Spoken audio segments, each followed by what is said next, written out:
les génies vous parlent.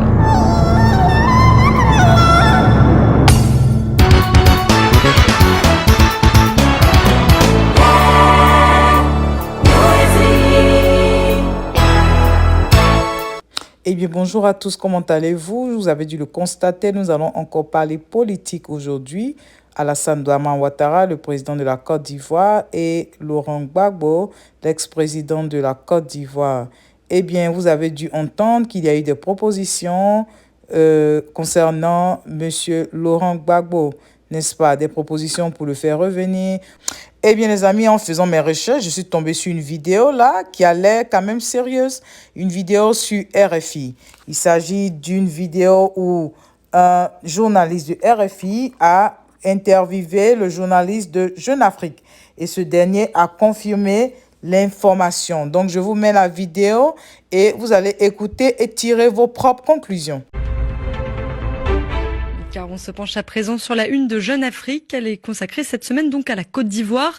Il y a une forme d'accord passé entre le président Ouattara et son prédécesseur, Laurent Gbagbo. Les précisions de Marwan Benyamed, directeur de la publication de Jeune Afrique. Il est interrogé par Norbert Navarro. Marwan Benyamed, bonjour. Bonjour. Cette semaine dans Jeune Afrique, ce marché proposé par Alassane Ouattara à Laurent Gbagbo, vous affirmez que le président ivoirien aurait offert une grâce à son prédécesseur dans l'affaire dite du CAS de la BCEAO en échange de sa neutralité lors de la future présidentielle. Vous maintenez ces informations ?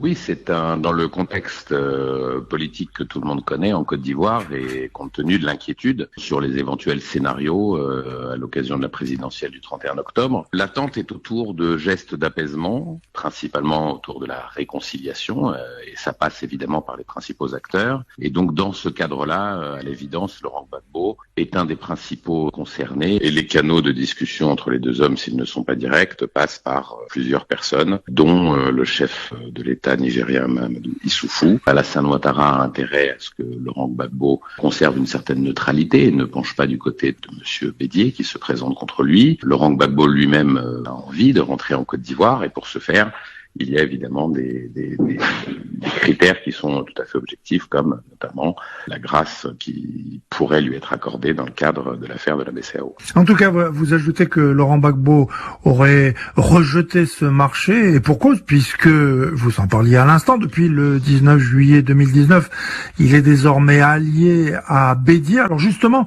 cette alliance entre le FPI, disons, canal historique, et le PDCI, gêne-t-elle à ce point Alassane Ouattara ?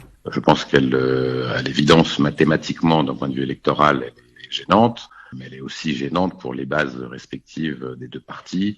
Et les militants du PDCI, comme les militants du FPI, ne voient pas forcément aussi cette alliance d'un très bon œil. Cette semaine, Jeune Afrique a également levé le voile sur ce qu'a dit Emmanuel Macron à Alassane Ouattara lors de leur récent déjeuner à l'Élysée. Selon vous, la France souhaite un report des élections en Côte d'Ivoire. Là encore, vous maintenez ?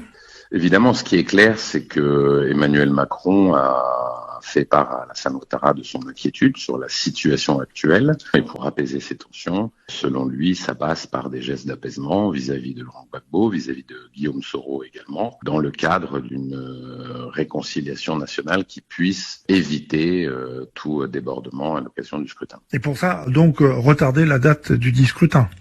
Retarder la date du scrutin, si c'est la solution. Encore une fois, la préoccupation majeure d'Emmanuel Macron, c'est de tenir compte du contexte actuel qui l'inquiète et que donc pour sortir de cette impasse, de trouver des solutions et le temps étant compté, d'ici le 31 octobre, ça peut passer par, en tout cas selon lui, par un décalage de l'élection elle-même. Oui, alors je vous pose la question parce que vos révélations ont fait grand bruit à Abidjan, où votre journal a été accusé d'intoxication au profit de Tidiane Thiam. Alors le magazine Jeune Afrique jouerait-il les porte-voix d'un banquier ? Absolument pas, on fait notre métier selon toutes les règles en vigueur et nos informations ne dépendent ni d'un intervenant ni d'un autre extérieur, en tout cas pas de Tidiane Thiam, mais de très bonnes sources. Ça n'a aucun rapport avec ce que certains ont pu évoquer à Abidjan. Est-ce que Alassane Ouattara est candidat au mandat de trop, selon vous ? C'est en tout cas un argument utilisé par ses adversaires, mais évidemment, c'est une question qui se pose, et en tout cas, c'est un sujet qu'évoquent ses adversaires politiques. Marwan Benyamed, merci.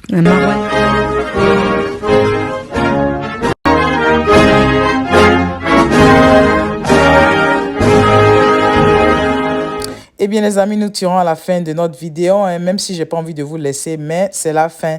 Donc laissez-moi en commentaire ce que vous pensez. Eh bien, comme vous savez, là, c'est une discussion libre. Ma chaîne, vraiment, vous êtes libre de dire ce que vous pensez. Et puis, bon, c'est la démocratie qui prime, hein, les amis. Donc, laissez en commentaire ce que vous pensez. Bye bye. Et puis, une petite précision là, vraiment, cette vidéo n'est pas pour inciter à la haine, les amis. C'est pour qu'on soit tous au même niveau d'information. Donc, vraiment, essayez de faire un effort pour ne pas vraiment insulter. Vous pouvez donner votre avis sans insulter, vous voyez. Comme ça, chacun se comprend. OK? Bye bye.